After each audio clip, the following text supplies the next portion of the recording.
কিছু জিনিস জীবনে খুব তাড়াতাড়ি পাওয়া যায় না। হাজার চেষ্টা করেও যখন পাওয়া যায় না, তখন মনে হয় হয়তো এটা আমার জন্য নয়। কারণ আমরা জানি সবচেয়ে সুন্দর জিনিসগুলো একটু দেরিতে এলেও যখন আসে, তখন মনে হয় এই অপেক্ষাটার হয়তো দরকার ছিল। তো হ্যালো এভরিওয়ান, আমি বৈশাখী। আমার নতুন আর একটা ব্লগে তোমাদের সকলকে ওয়েলকাম। স্কুলে যাওয়ার সময় বাবিন আজকে আমাকে বারবার করে বলে গেছে, মা আজ ভালো কিছু করো। তাই ওর জন্য আজকে বানিয়েছিলাম চিকেন বল কোরমা। 300 গ্রাম মতো বোনলেস চিকেন আমি নিয়ে নিয়েছি। তারপরে মিক্সিতে খুব ভালো করে এটাকে পেস্ট করে নিয়েছি। অ্যাড করেছিলাম লবণ, গরম মশলা গুঁড়ো, আদা রসুন আর কাঁচা লঙ্কা পেস্ট বেশ খানিকটা পরিমাণ। এটা একটু পরিমাণে বেশি দিও, তাহলে কিন্তু খেতে খুব ভালো লাগবে। তারপর দিয়েছিলাম গোলমরিচ গুঁড়ো, তোমরা কিন্তু চাইলে এখানে কাঁচা লঙ্কা কুচিও দিতে পারো। তারপর করেছিলাম কাশ্মীরি রেড চিলি পেস্ট। এটা আমি বাড়িতেই তৈরি করেছি, জানো তো। এটা আমি স্টোর করে রাখি আর অনেক দিন পর্যন্ত ভালো থাকে। সেটাও কিছুটা পরিমাণ দিয়ে দিলাম। আর একটা চিজ একটু গ্রেট করে দিয়েছিলাম। এটা কিন্তু অপশনাল, কিন্তু যদি তোমরা দাও তাহলে কিন্তু টেস্টটা খুব ভালো হবে। অ্যাড করলাম একটা ডিম। এবার খুব ভালো করে এটাকে মেখে নেব। এটা একটু স্টিকি স্টিকি হয়, জানো তো। হাতটাকে ভালো করে ধুয়ে নিয়ে একটু হাতে তেল দিয়ে নেবে, তাহলে পরে বলের শেপটা দিতে সুবিধা হবে।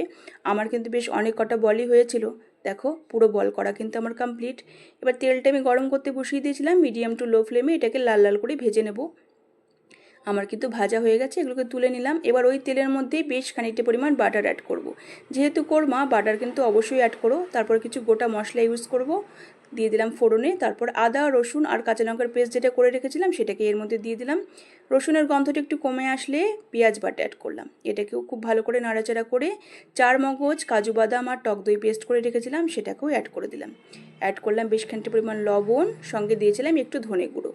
ধনে গুঁড়োটাই ছোটো চামচের 2 চামচ মতো দিয়েছি আমি। তারপর এটাকে মিডিয়াম ফ্লেমে একদম ঢাকা দিয়ে রেখেছিলাম যাতে মশলাটা খুব সুন্দর কষে যায়। দেখো, আমার কিন্তু মশলা কষা হয়ে গেছে এবং সুন্দর তেলও ছেড়ে দিয়েছে। অল্প কিছুটা পরিমাণ জল দিয়ে দিয়েছি। তারপর এটাকে নেড়ে দেবো আর চিকেন বলগুলো এর মধ্যে ছেড়ে দেবো। একটুখানি টাইম দিতে হবে। ফুটে আসলে এর মধ্যে দিয়ে দিয়েছিলাম কাসুরি মেথি।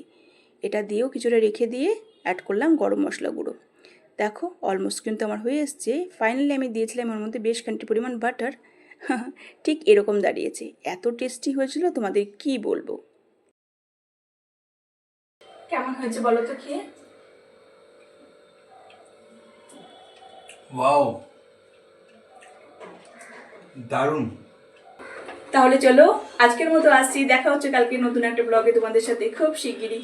ততক্ষণের জন্য তোমরা ভালো থেকো, সুস্থ থেকো। আর হ্যাঁ, সামনের কোনো ছুটির দিন দেখে অবশ্যই কিন্তু রেসিপিটা ট্রাই করো।